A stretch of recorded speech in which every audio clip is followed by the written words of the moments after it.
I'm sorry, sweetie, but this ID doesn't match the man who just dropped you off and signed this form. The words floated in the space between us, suspended in the sterile, overbright air of the emergency room. I was 31 years old. I was bleeding heavily through my favorite gray sweatpants, the thick cotton clinging damply to my thighs, pooling a dark, terrifying warmth onto the hard, blue plastic of a Sacramento hospital chair. The air in the waiting room tasted faintly of rubbing alcohol, metallic copper, and stale, burnt coffee. The fluorescent lights overhead buzzed with a relentless, insect-like hum that seemed to vibrate directly against my skull. My husband of 4 years had just shoved me out of his idling truck. He had tossed my heavy leather purse directly at my head, the brass buckle clipping my temple, and sped off into the frigid February night, while I knelt on the grease-stained concrete of the ambulance bay, sobbing in a kind of agony that words have never been equipped to capture. 10 minutes later, I was sitting in this chair, clutching my empty, cramping abdomen, shivering violently beneath a thin, scratchy hospital blanket. The admitting clerk, a woman with kind, tired eyes and a badge that read Brenda, stood on the other side of the plexiglass window. She held up the heavy wooden clipboard. "What do you mean?" I managed to croak out. My throat felt like it was lined with crushed glass. Every syllable required a monumental effort. "That's my husband, Declan Miller." I ran the insurance card he wrote down. Brenda said softly, her voice dropping to a sympathetic whisper. "The numbers are valid, but the name attached to the policy isn't Declan Miller. And the signature he left—" She tapped her blue ballpoint pen against the jagged, frantic ink he had scribbled before peeling out of the driveway. It was just a series of sharp, illegible loops. "Are you sure?" I asked, my fingers gripping the plastic edges of my chair so tightly my knuckles ached. Maybe he wrote down his employee ID by mistake. He works in construction. Brenda shook her head, her expression tightening with a mixture of pity and professional concern. "Honey, the policy belongs to a Thomas Weaver. I tried to call the number listed on the account, but it went straight to a disconnected line. We had to call the police to report a domestic abandonment. They just ran the license plate on the truck he was driving. And?" The word barely made it past my lips. My heart was a frantic bird trapped behind my ribs, beating so hard it made my chest physically ache. "The plate belongs to a stolen vehicle," Brenda said gently. "Reported 3 years ago." That was the exact second my universe fractured. The relentless buzzing of the fluorescent lights faded into a heavy, suffocating silence. I realized, sitting in a pool of my own blood and lost hopes, that I had been married to a ghost. The man I loved, the man who had slept beside me, breathed the same air as me, and promised me a future, didn't exist. He had erased himself. 3 hours later, a uniformed Sacramento police officer stood at the foot of my hospital bed and confirmed it. Declan Miller had no record, no valid license tied to that truck, and no legal footprint. He was a phantom. But to understand why this nightmare, this absolute annihilation of my reality, was actually the greatest weapon I was ever handed, you need to know how patient I am. My name is Linnea Torres. I'm a florist. I spend my days with my hands buried deep in damp, rich dirt. I know the sharp, pungent smell of decaying leaves and the sweet, heavy perfume of blooming jasmine. I spend hours trimming away rot, cutting stems at precise 45-degree angles, and coaxing vibrant life out of things that look completely, hopelessly dead. It's a quiet life, a fiercely repetitive life. And it's a life that taught me a very specific, deeply ingrained kind of endurance. I grew up in South Sacramento, raised entirely by my abuela Clara in a tiny, drafty house that smelled permanently of harsh lemon bleach, roasting garlic, and the lingering smoke of her cigarettes. We didn't have money, we had rules, and we had each other. I shared a cramped bedroom with my 2 younger cousins, acting as a second mother to them before I even had a driver's license. I was the one who remembered when the utility bills were due, the red ink on the envelopes burning into my memory. I was the one who organized the clipped grocery coupons in a little accordion folder, sorting them by expiration date and product aisle. I kept records, I kept receipts, I kept everything. That's my invisible trait. I am an obsessive cataloger of human behavior. I notice when someone changes their order at the coffee shop from a latte to an espresso. I notice when a customer looks down at the linoleum floor instead of meeting my eyes, when they are buying an expensive apology bouquet. I remember the exact, specific phrases people use, the subtle shifts in the cadence of their voice, the exact way their pupils dilate when they lie. I store it all away. I don't confront them. I just file it in the vast, dark cabinets of my mind. I didn't know it then, sitting on the porch of my childhood home, but this quiet, obsessive habit would eventually keep me out of federal prison. Abuela Clara was a woman of terrifying, almost supernatural intuition. She used to sit on our sagging wooden porch, wrapped in a faded floral shawl, smoking her thin Virginia Slims, watching the neighborhood boys hustle and deal on the corner under the flickering amber streetlight. She had a saying for people who tried to act like something they weren't, a proverb delivered through a cloud of gray smoke. "A snake shedding its skin is still a snake, Linnea," she would say, her voice gravelly and low, tapping her ash into a rusted Folgers coffee can. "It doesn't matter how pretty the new colors are. Watch where it leaves the scales. That's where you find the truth." I would nod, breathing in the scent of tobacco and garlic, not understanding how terrifyingly literal that advice would become. By the time I was 27, I had achieved my modest, quiet dream. I opened a tiny floral shop off J Street. It wasn't much, just a converted garage space with a cracked concrete floor, a massive glass front window, and a temperamental humming walk-in cooler, but it was mine. I woke up at 4 in the morning, shivering in the pre-dawn cold, to drive to the wholesale flower markets. I bled from deep rose thorn pricks. I worried constantly about making rent, doing the math on the back of receipts. But I was happy. Someday, I told myself, as I swept up crushed petals and discarded leaves, I'd buy a small plot of land outside the city and build a massive glass greenhouse for rare, exotic orchids. That was the dream. And then I met Declan, and for the first time in my life, the solitary walls I had built around myself crumbled. I thought I'd found my person. I was wrong. I was so spectacularly wrong. Declan walked into my shop on a miserable, rainy Tuesday in November. The brass bell above the heavy oak door chimed sharply, and I looked up from a bundle of wet, fragrant eucalyptus to see a man shaking rainwater from his thick, dark hair.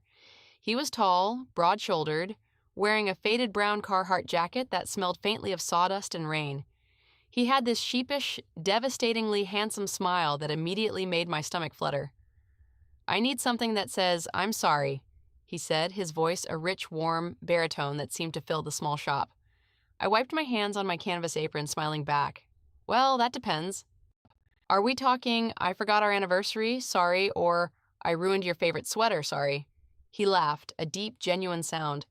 "Worse, I need something that says, 'I'm sorry I accidentally backed my heavy-duty truck over your vintage mailbox and completely flattened it.'" "Oh," I laughed, the sound bubbling up effortlessly. "That's a peony-level apology, maybe mixed with some white hydrangeas to show pure, unadulterated remorse." "Whatever it takes to keep my neighbor from suing me," he said, stepping closer to the counter. "I'm Declan, by the way, Declan Miller." "Linnea," I said, handing him a towel to dry his face. It was instant, the kind of easy, magnetic chemistry you usually have to work months for. As I arranged the flowers, he leaned against the counter, watching my hands work. He told me he worked in commercial construction management, constantly bouncing between dusty job sites across Northern California. He bought the most expensive arrangement in the cooler, tipped me a crisp $20 bill, and asked, with a sudden endearing nervousness, if he could take me to dinner. I said yes. I didn't even hesitate. The first year was a cinematic montage of the kind of profound warmth and safety I hadn't felt since my grandmother passed away. Declan was a fiercely protective presence. He fixed the leaky, dripping faucet in my apartment without me even asking. He brought me hot, sweet coffee at 5 in the morning when I was shivering and loading the delivery van in the dark. He would sit on the wooden counter of my shop, his long legs swinging, reading a worn paperback thriller while I meticulously arranged intricate wedding centerpieces. We used to order spicy pad thai from a tiny place down the street, sit cross-legged on the faded rug of my living room, and talk about the future until the food went cold. "I want land," he told me one night, tracing the line of my jaw with his thumb. "Acres of it. Somewhere quiet where nobody can bother us. We can build your greenhouse, just you, me, and the dirt." "You wouldn't get bored?" I asked, leaning into his touch. "No city lights?" "I've had enough noise in my life, Lynn," he whispered, kissing my forehead. "I just want a quiet life with you." Looking back, the warning was right there, flashing in neon letters. I chose to see it as quirky, romantic isolationism. Declan didn't have a digital footprint. No Facebook, no Instagram, no LinkedIn. In the modern world, he was a ghost long before I realized it. When I asked him about it once over a plate of noodles, he just shrugged, his face perfectly impassive. "I hate that stuff, Lynn," he said, expertly wrapping a noodle around his fork. "People put their whole lives out there for strangers to consume. They beg for attention. I like my privacy. I like that the only person who really knows me is you." It sounded incredibly romantic. It wasn't. It was camouflage. There were other things too. Small, strange behavioral shifts that I quietly filed away in my mental cabinet. During a weekend trip down the coast to Monterey, we got pulled over for a broken taillight. The moment the red and blue lights flashed in the rearview mirror, I felt the atmosphere inside the truck drop 20 degrees. The air became thick, suffocating. Declan's large hands gripped the leather steering wheel so hard his knuckles turned bone white. He stopped breathing. The officer tapped on the glass. Declan rolled the window down exactly 2 inches. "License and registration, sir," the officer said, shining a bright flashlight into the cab. Declan didn't speak. He didn't offer a polite greeting. He just handed over his license with a stiff, robotic motion, his eyes fixed dead ahead on the dashboard. "Everything okay, officer?" I asked, trying to fill the terrifying silence. "Just a broken taillight, ma'am," the cop replied, glancing at Declan. "You feeling all right, sir? You look a little pale." "Fine," Declan managed to choke out. "Feeling all right." It sounded like the word was dragged over gravel. When the cop let us off with a written warning, Declan rolled the window up in silence. He drove exactly 1 mile down the dark highway, pulled onto the gravel shoulder, threw the truck into park, and scrambled out the door. I listened, horrified, as he violently threw up in the tall roadside grass. "Bad clams at lunch," he muttered, wiping his mouth with the back of his hand when he climbed back in. The cab smelled of stomach acid and fear. "Are you sure?" I asked, reaching for his arm. "You were shaking, Deck." "I said it was the clams, Linnea," he snapped, his voice sharp as a whip. He immediately softened, but the damage was done. "I'm sorry, I just hate cops. Bad experiences when I was a kid." I told myself it was nothing. I filed it away. It wasn't nothing. Then there was the mail. Declan absolutely insisted on getting all his mail sent to a P.O. box across town, a 40-minute drive in traffic. He claimed his previous apartment complex had a massive problem with mail theft, and he had just kept the habit because he was particular about his bills and the passwords.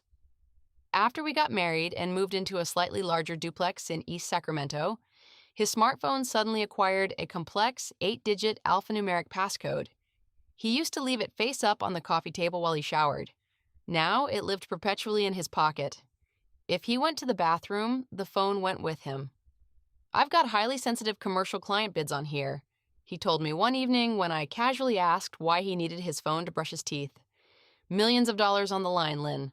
I can't risk you accidentally deleting an email or a competitor hacking my cloud." "I'm not going to delete your emails, Declan," I said, a bit hurt. "It's just protocol," he insisted, turning his back to me. The first real crack in the foundation finally appeared on a mundane Tuesday. We had been married for 2 years. I was outside, shivering in a light sweater, cleaning out the center console of his massive truck because he had spilled a venti dark roast coffee in it, and the smell was driving me crazy. Wedged deep in the dark, sticky crevice beneath the plastic cup holder, my fingers brushed against a piece of hard plastic. I pulled it out. It was a premium medical insurance card.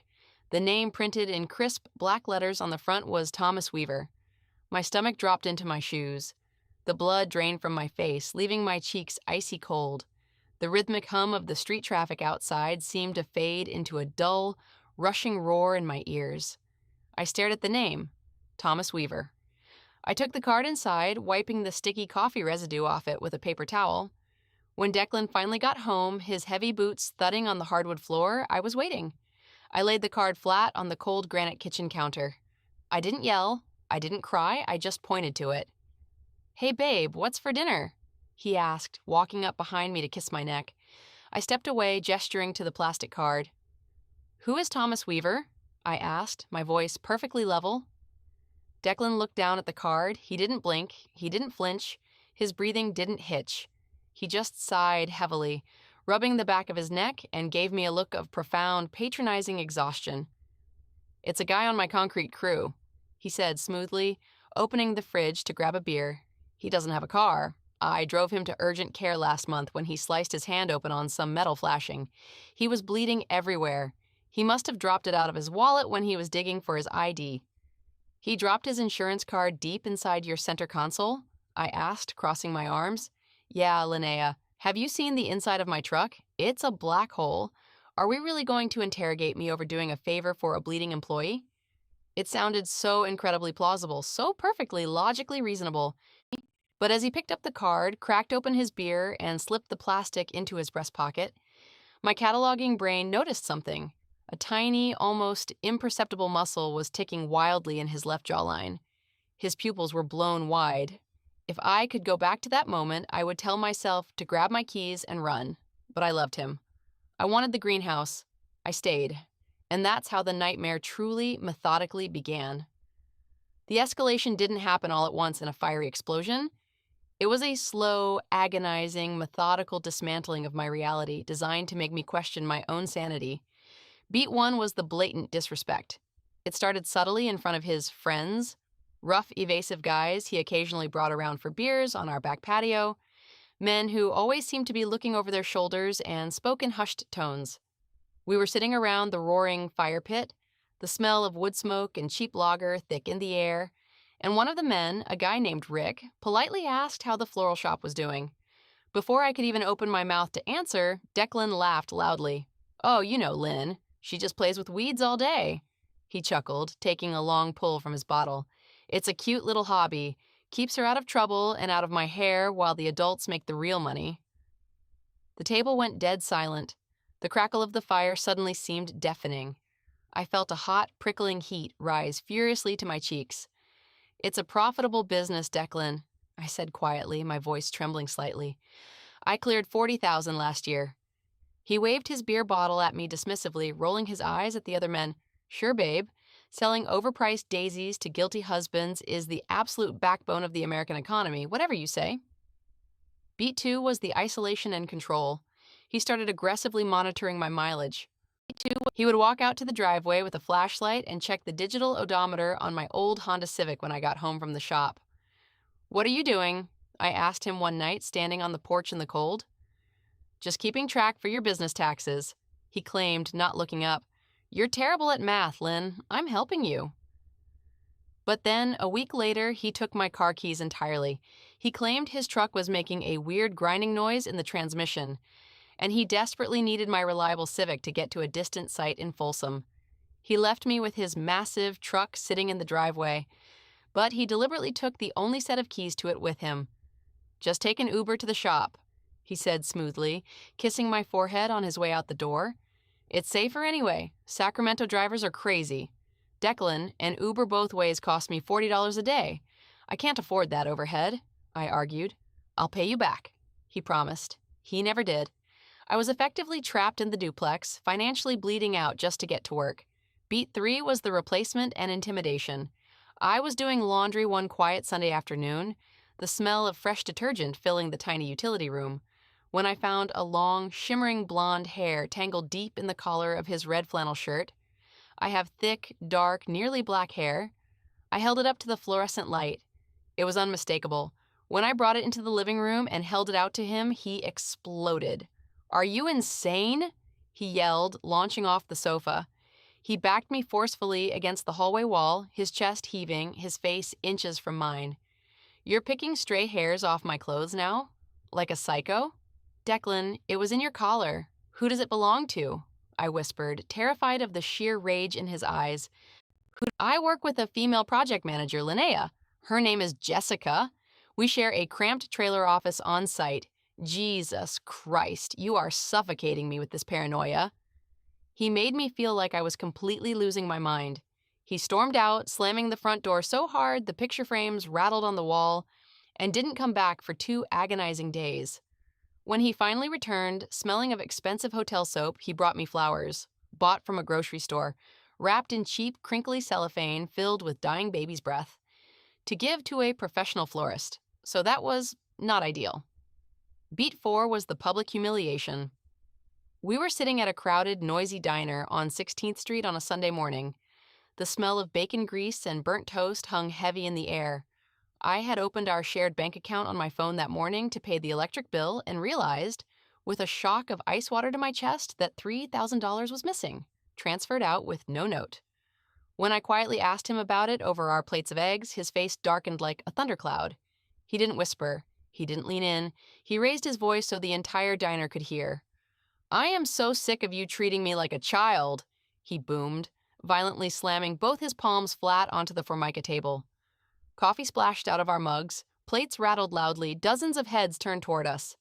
"Declan, please, lower your voice," I begged, shrinking down into the vinyl booth. "No. I work my ass off in the dirt to provide for you while you play with your little flowers, and you interrogate me over a routine business transfer?" He roared, standing up. "You are an ungrateful, paranoid, suffocating bitch." He reached into his pocket, threw a crumpled $20 bill directly at my face, and walked out. He left me sitting there in the booth, surrounded by dead silence and staring strangers, with a terrified waitress awkwardly holding a pot of coffee right next to me. I had to walk 3 miles home in the pouring rain, my shoes filling with freezing water because he had taken the only car. Beat 5 was the spatial violation. I came home from the shop one exhausted evening, my hands aching from wiring corsages all day, to find a man I had never seen before sitting on my sofa. He was eating my food right out of the Tupperware, watching my television at maximum volume. He smelled strongly of unwashed body odor and stale cigarettes. He had a jagged, scarred eyebrow and a deeply unsettling, predatory smile. "Lynn, this is my cousin, Marcus," Declan said, emerging from the kitchen with 2 open beers. "He's had a rough patch, lost his lease. He's going to stay in the spare room for a few weeks."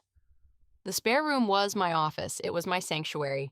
It was where I did all my bookkeeping, where I sketched floral designs, where I kept my accordion folders. When I rushed into the room, I found all my meticulously organized files shoved carelessly into bent cardboard boxes. Marcus's dirty, stained duffel bags were piled directly on my desk. I pulled Declan into the hallway.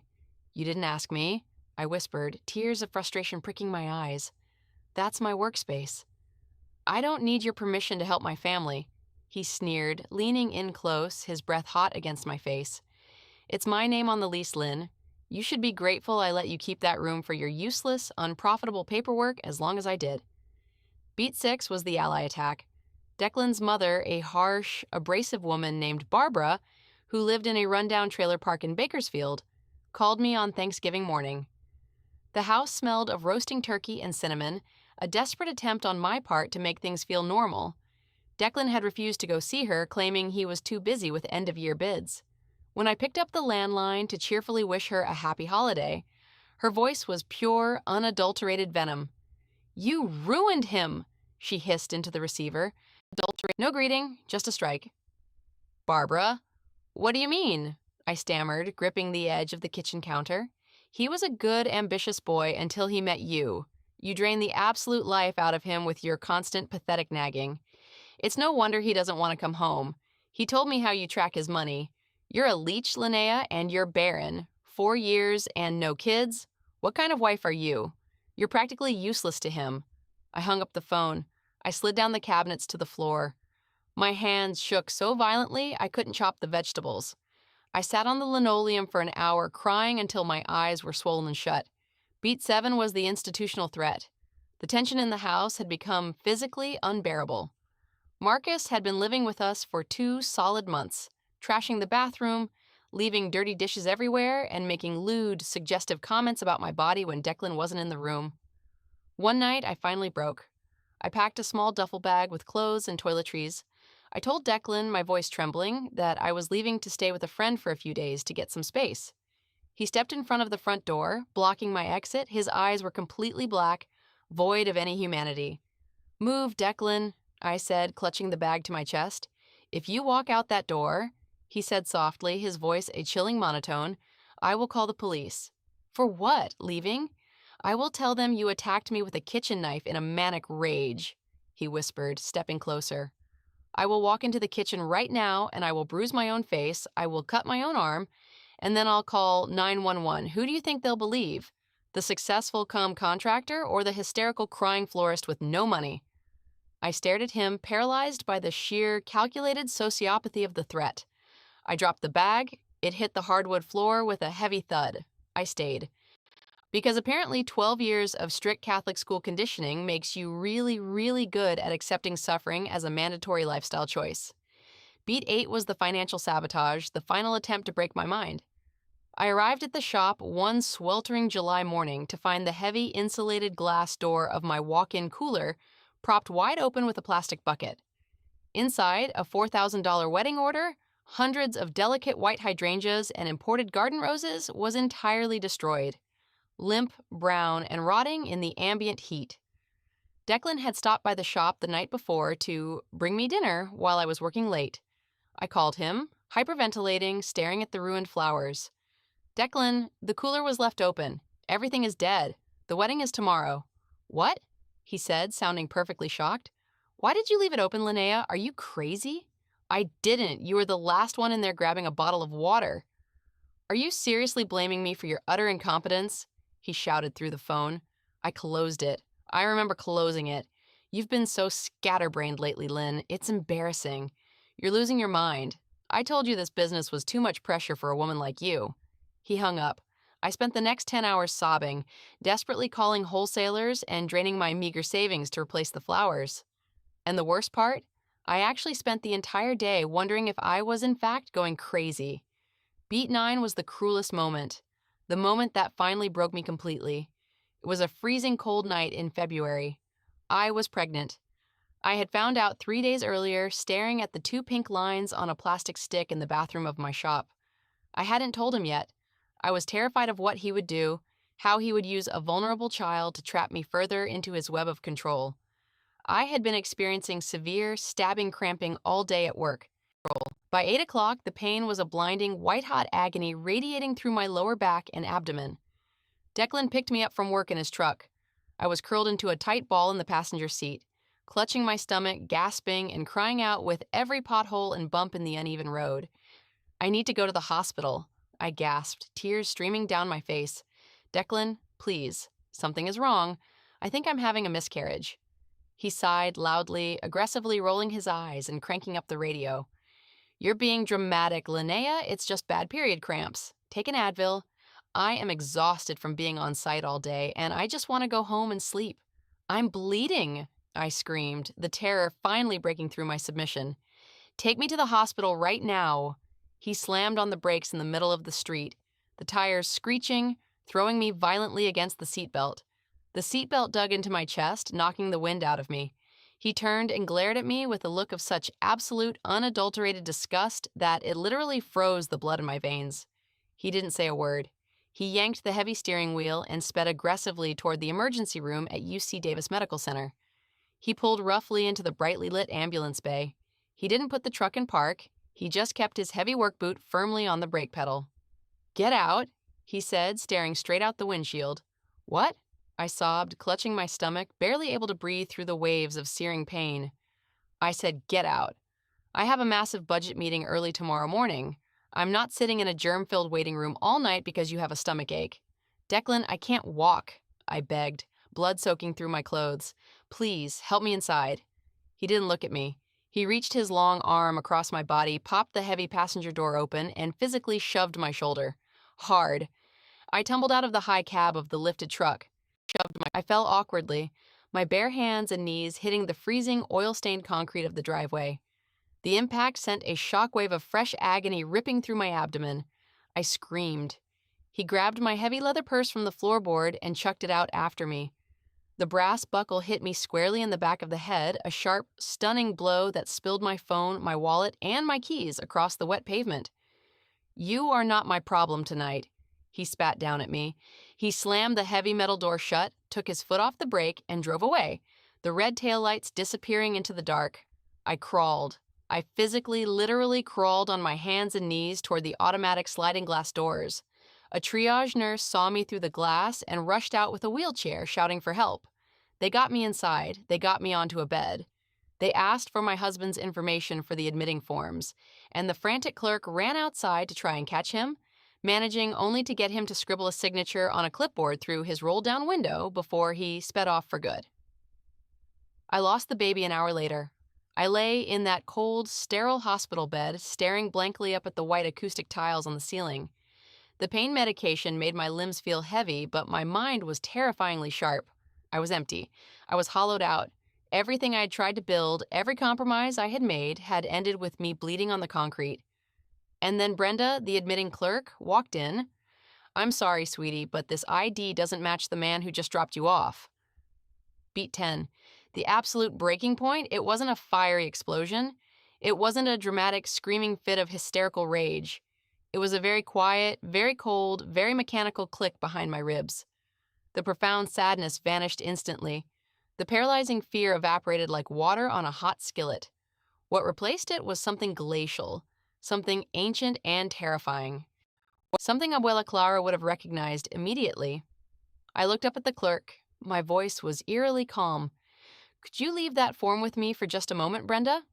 She nodded, looking slightly unnerved by my sudden lack of tears, and stepped out of the room. I reached for my purse, I took out my cracked phone, I took a high-resolution picture of the hospital intake form. I zoomed in and took a picture of the insurance ID number. I took a picture of the fake scribbled signature. I am an obsessive cataloger. I am a keeper of receipts.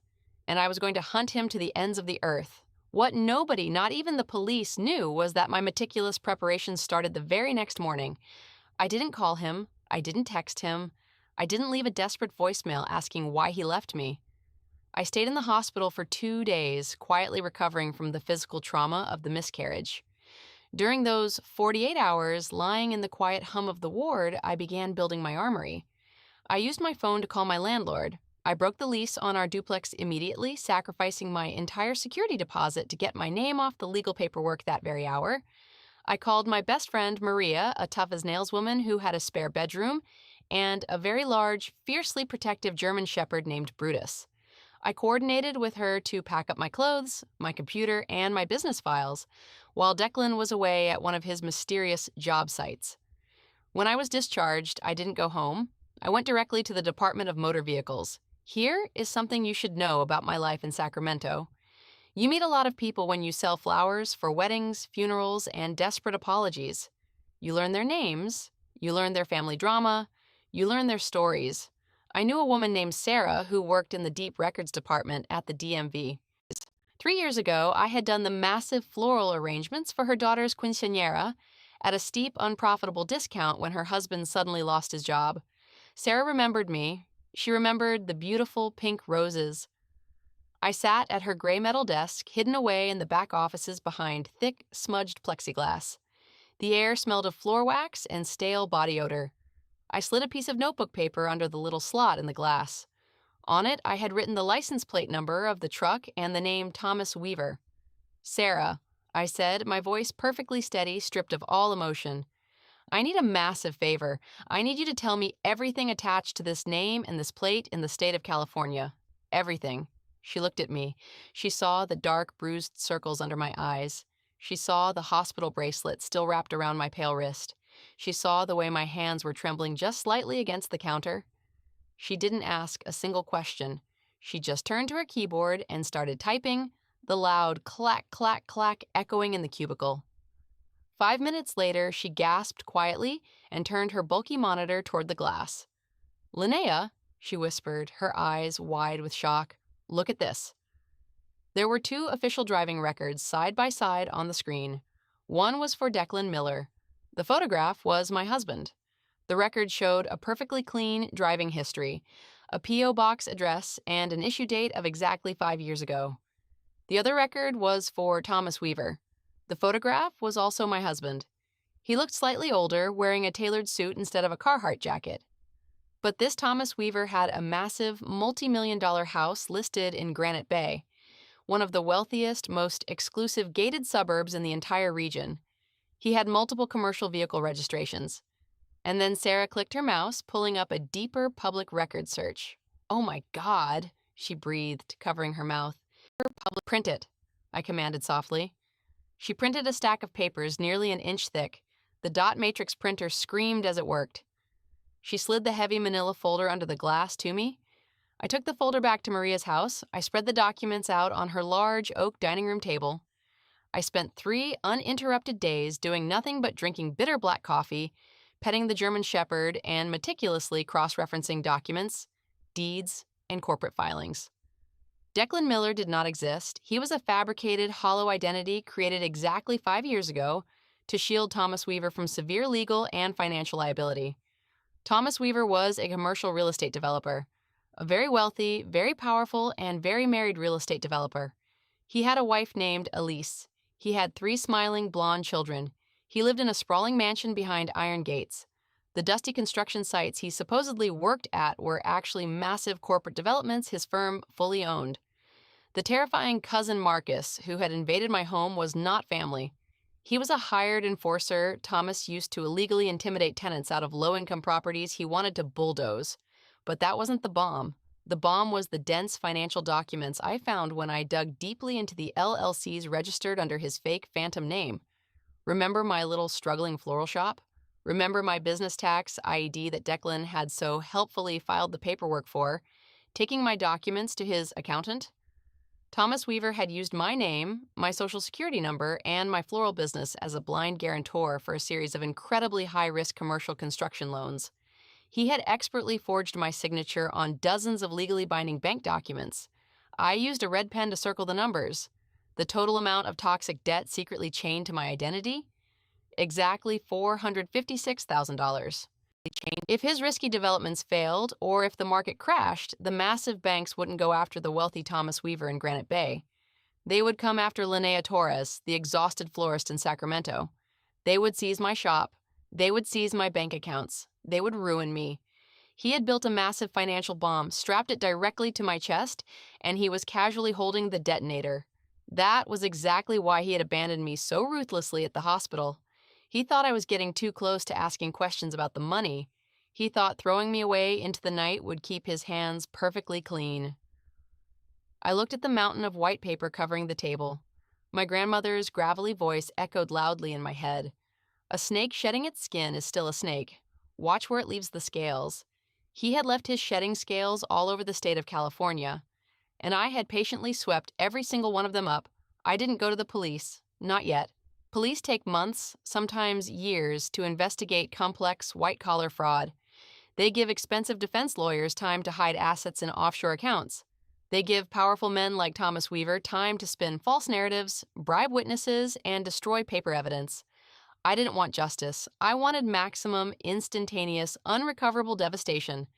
I spent 2 grueling weeks finalizing my package. I gathered the DMV photo mismatches, blowing them up to an 8x10 glossy size. I got the hospital security footage of his truck shoving me onto the concrete in the ambulance bay, secured thanks to a heavy subpoena threat from a ruthless legal aid lawyer I hired. I used a bright yellow highlighter on every single forged signature on the $456,000 loan documents. I put it all into 20 identical, heavy, matte black presentation folders. They felt heavy in my hands, like weapons. Then I looked up Thomas Weaver's public social calendar. It turns out when you're a prominent developer married to a wealthy socialite, your life is very, very public. Elise Weaver was the prominent chairwoman of a prestigious children's hospital charity in Granite Bay. They were hosting their massive annual black tie fundraising gala on a Saturday night at the exclusive Granite Bay Golf Club. Thomas Weaver would be there, wearing a tailored tuxedo, smiling for the cameras, playing the devoted philanthropic husband and father. I went to a high-end vintage thrift store.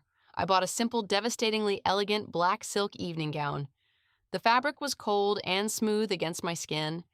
I pinned my dark hair up into a severe, flawless twist. I painted my lips with a waxy, bold red lipstick. I looked in the mirror. I looked nothing like the exhausted, bleeding, terrified woman he had shoved out of a truck. I looked like an executioner. The reversal happened at exactly 8:45 p.m. The Granite Bay Golf Club is a massive, sprawling estate dripping with wealth. It features soaring glass windows, vaulted ceilings, and massive crystal chandeliers that fracture the light into a million dazzling pieces. I drove my beat-up Civic up the long, winding gravel driveway. I walked right past the bewildered valet carrying my heavy canvas tote bag filled with 20 black folders. When the snooty hostess at the ballroom entrance asked for my ticket, I didn't blink. I didn't hesitate. "I'm Thomas Weaver's personal assistant," I said smoothly, my voice dripping with corporate urgency. He forgot the silent auction financial dossiers in his car. It's an absolute emergency. If I don't get these to him right now, he's going to fire me. She looked at my dress, looked at the heavy bag, and waved me through the velvet ropes. I stepped into the ballroom. The air was thick with the smell of roasted tenderloin, expensive champagne, and heavy designer perfume. It was a sea of rustling silk, glittering diamonds, and clinking crystal flutes. A live string quartet was playing a soft Vivaldi piece in the corner. Waiters in white gloves carried silver trays of caviar. And there he was. He was standing near the massive, roaring stone fireplace, holding a heavy crystal tumbler of amber scotch. He was laughing loudly, his arm wrapped affectionately around the slender waist of a beautiful blonde woman dripping in authentic pearls. Elise. Surrounding them was a tight circle of older, powerful men in custom tuxedos. Bankers, local politicians, the absolute elite of Sacramento County. He looked so incredibly comfortable, so invincible, peak unadulterated smugness. I walked directly across the center of the polished hardwood ballroom floor. I didn't rush. I didn't hesitate. I let the sharp clack, clack, clack of my high heels echo over the soft music.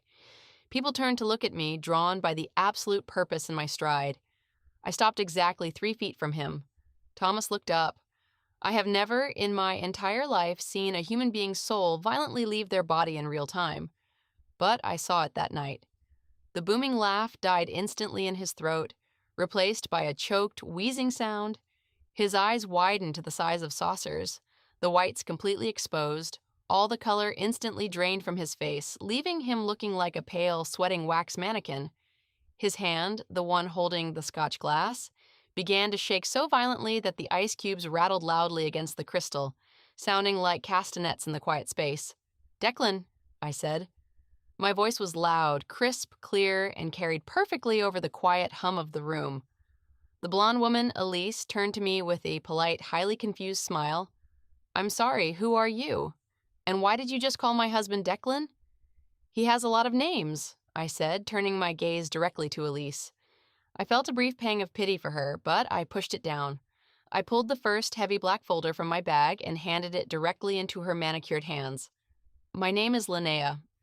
I'm his wife." Gasps rippled violently through the circle of people around them. Someone dropped a champagne flute. It shattered loudly against the floor. "Thomas, what on earth is this?" Elise demanded, her voice shrill, instantly dropping her arm from his waist and stepping away from him as if he were on fire. Thomas opened his mouth, but absolutely nothing came out. He was physically paralyzed. His brain could not process the impossible geometry of the woman he thought he had discarded in the garbage, standing radiant in his exclusive country club. "Don't worry, the timeline is confusing," I said cheerfully, my voice echoing. I reached into the bag and pulled out more folders, handing them out like party favors to the bankers, to the politicians, to anyone who instinctively reached out. In those folders, you'll find the official state DMV records proving he maintains 2 separate fraudulent identities.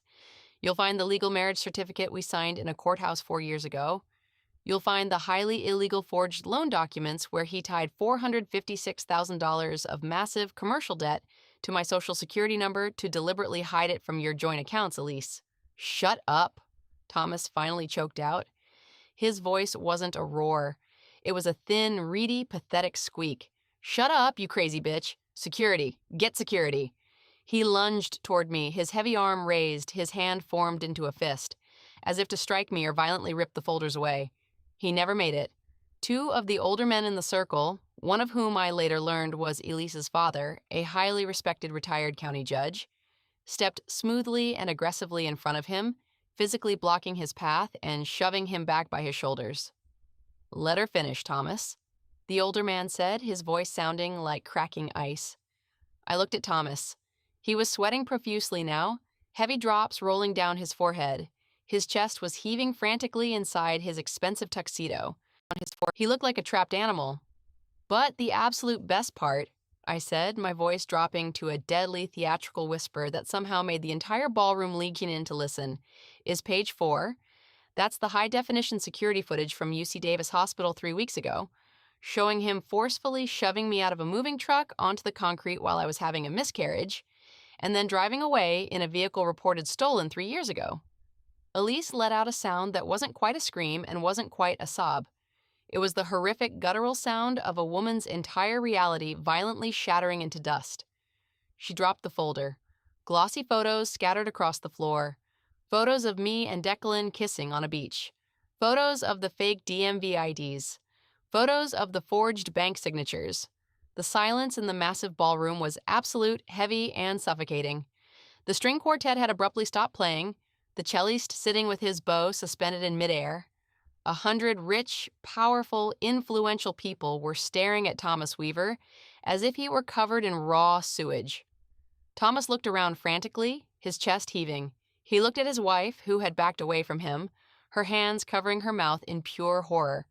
He looked at his powerful father-in-law, whose face was purple with unadulterated rage. He looked at his wealthy banker friends, who were already taking physical steps backward, aggressively distancing themselves from a radioactive asset. He had no mask left to wear. He had no skin left to shed. I didn't scream. I didn't cry. I didn't give a grand emotional speech about how much he had hurt me or how he broke my heart.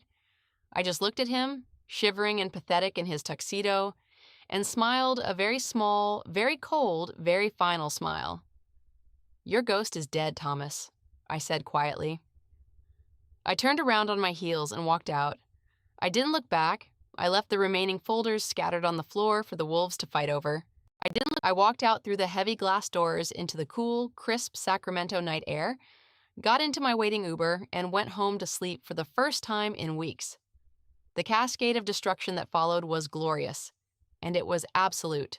Within 2 days, Thomas Weaver was arrested by state police in the driveway of his Granite Bay home, handcuffed in front of his neighbors.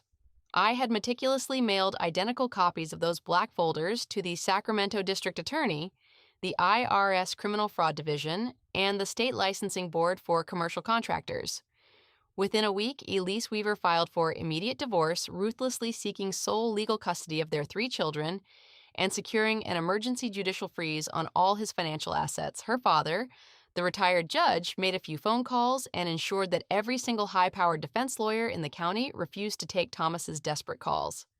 He was left with an overworked public defender. Within a month, his entire financial house of cards collapsed entirely.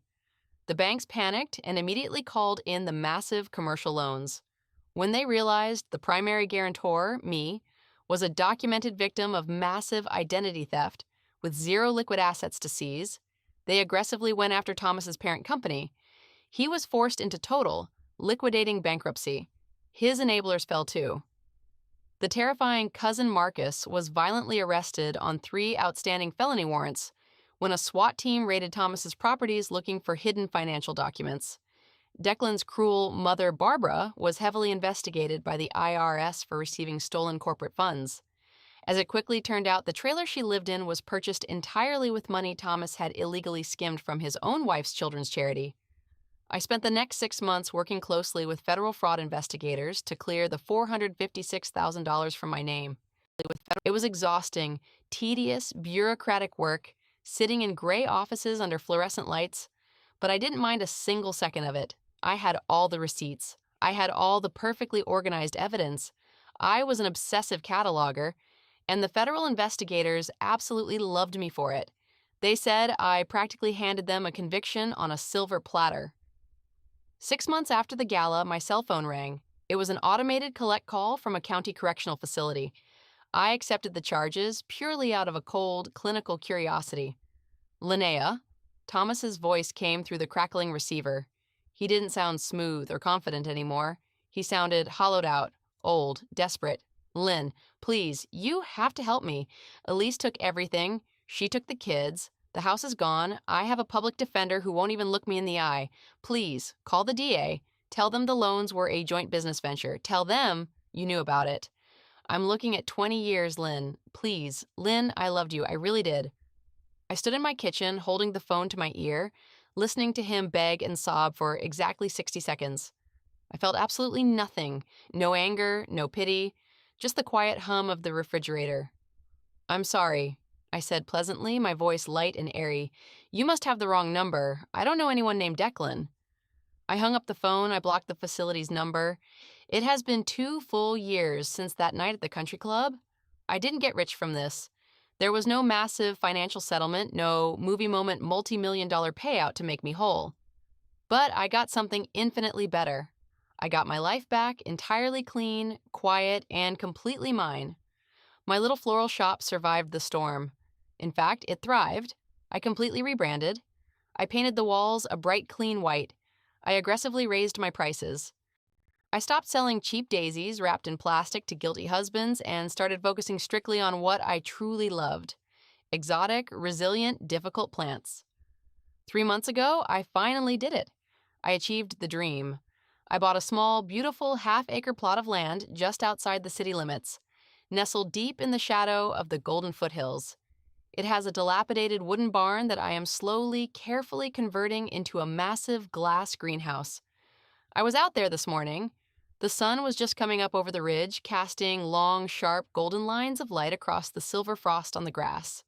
The air was biting and cold, smelling of damp earth and pine needles. I was holding a heavy ceramic mug of bitter black coffee, feeling the heat seep into my palms, watching the steam rise, twisting into the cold air.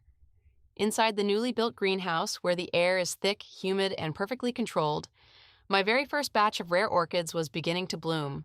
Their petals are a deep, violent purple. They are incredibly difficult flowers to grow. They require immense patience. They require you to pay constant, obsessive attention to the smallest details, to notice when the environment shifts even a single degree, to watch for the slightest sign of rot. I took a slow sip of my hot coffee and smiled into the morning air. Abuela Clara was right all those years ago on the porch. A snake shedding its skin is still a snake. It doesn't matter what name it uses or what clothes it wears, watch where it leaves the scales. I watched, I waited, I suffered. And when the timing was absolutely mathematically perfect, I gathered up every single one of those discarded scales, and I used them to bury him alive. Now I just play with my weeds in the quiet dirt, and the adults can stay as far away from me as humanly possible.